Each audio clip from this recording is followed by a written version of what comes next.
Bonjour. Alors, comme c'est devenu maintenant l'usage, je vous fais un compte-rendu du Conseil exécutif du jeudi 22 février. Alors, exceptionnellement, à la demande du président Marie-Jeanne, je présidais ce Conseil exécutif parce que, au moment où ça se tenait, il représentait la collectivité territoriale de Martinique, donc disons la Martinique, à Sainte-Lucie, dans le cadre de la commémoration de la fête de l'indépendance de Sainte-Lucie. Donc il était l'invité personnel du Premier ministre de Sainte-Lucie. Et ceci est toujours de nature à favoriser les relations fraternelles entre nos deux peuples. Donc c'est pour cela que j'ai eu l'honneur de présider le Conseil exécutif. Il y avait 45 points inscrits à l'ordre du jour. Bon, je vais, comme à l'accoutumée, commencer par la formation professionnelle. Les dossiers n'étaient pas nombreux, c'est vrai, mais ils étaient importants, puisque nous avons examiné 2 aides de formation en mobilité hors de France. Ce sont des formations, l'une est suivie aux États-Unis, un autre Martiniquais, demandeur d'emploi, qui va se former en Angleterre. Nous avons eu à examiner une vingtaine de dossiers pour lesquels nous avons donné des décisions favorables de demandeurs d'emploi qui vont aller se former en France. Et je rappelle que ceci se fait par le biais d'une convention que nous avons avec l'ADOM. Le financement est assuré par la CTM et l'ADOM accompagne et assiste les stagiaires qui vont en France. Nous avons eu à examiner également le cas de salariés, soit du secteur public, 1, ou du secteur privé, 3. Ce sont des financements complémentaires que nous donnons pour la formation continue de ces salariés. Je rappelle que le dispositif qui est prévu est le suivant. Normalement, un salarié, qu'il soit du public ou du privé, c'est son entreprise, ou bien l'organisme auprès duquel cotise l'entreprise, qui doit prendre en charge le financement. Parfois, la prise en charge ne couvre pas la totalité des frais pédagogiques. Donc, nous avons ouvert la possibilité que la CTM complète ce financement. Donc, nous avons traité positivement 4 dossiers. Dans le domaine social, nous avons eu à examiner des demandes de subvention de certaines associations, en particulier une association qui accueille des mineurs qui ont été placés, des enfants placés par l'aide sociale à l'enfance. Donc nous avons donné un avis favorable pour que le dossier soit présenté en plénière, dans la prochaine plénière. Le domaine de l'aide à l'enseignement supérieur, nous avons eu à examiner le cas d'étudiants qui font des formations dans le domaine culturel. Alors, sur les 10 demandes présentées, nous avons donné un avis favorable pour 5. 3, c'était des demandes nouvelles et 2, c'était des renouvellements. Malheureusement, les autres n'ont pas pu bénéficier parce que soit ils étaient des redoublants, évidemment. Il faut quand vous faites des études et avoir l'aide publique, il ne faut pas redoubler. Ça veut dire qu'on prendra l'argent public pour payer 2 fois la même année. Donc il faut que nos étudiants travaillent pour passer en année supérieure. Dans le domaine du développement économique, alors nous avions eu de nombreux dossiers, puisque nous avons regardé le dossier d'une quarantaine d'entreprises qui demandaient de l'aide pour les aider à créer des emplois. Et nous avons donné de l'aide pour créer 47 emplois. C'est des subventions que nous donnons aux entreprises pour les encourager à créer des emplois.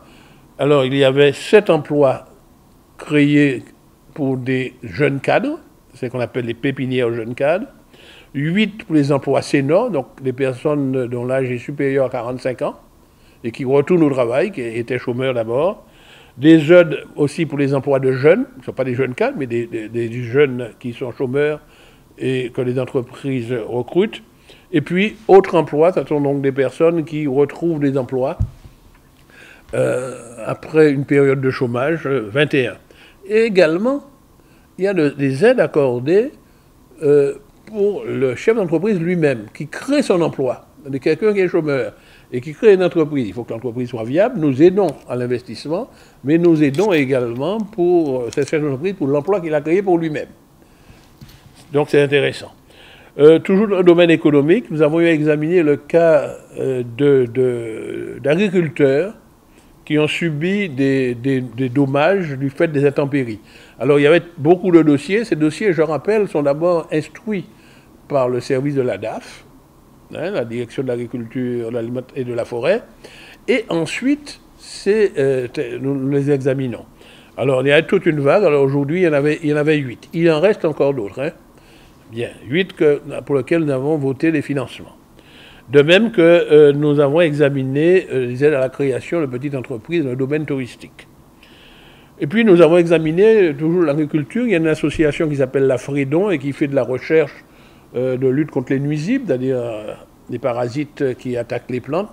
Donc, ils sont en train de faire des méthodes expérimentales pour essayer de réduire l'utilisation de produits chimiques, quoi.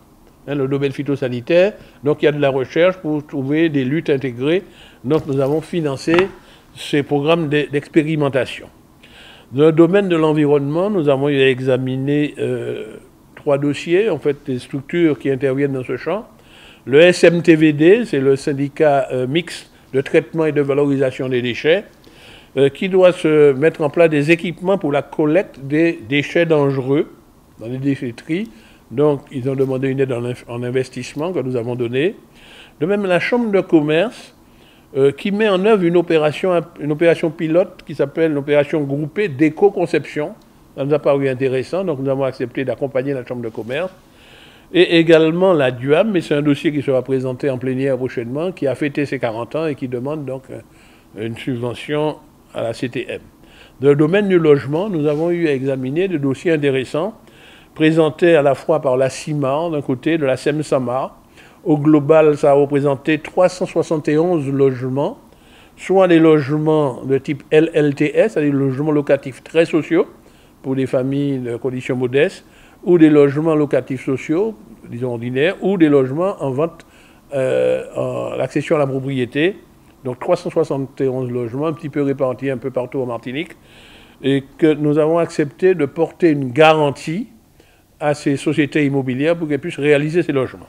Et enfin, au niveau de la gestion des fonds européens, nous avions eu à examiner les aides sollicitées par 2 exploitations agricoles, dans le secteur de la banane, mais également une demande de la CTM elle-même, puisque la CTM gère pour le compte de l'Europe, de l'Union européenne, des fonds européens, mais le personnel dédié à cela, ce sont les personnes de la CTM, et la CTM peut recevoir des subventions au titre de l'assistance technique pour financer ce personnel. Donc nous avons fait une demande, et ce dossier doit passer à la prochaine plénière.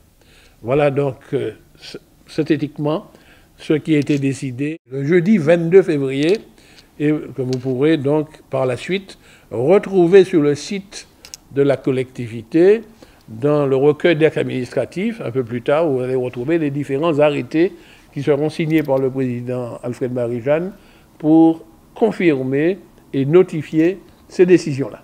Merci et à la prochaine.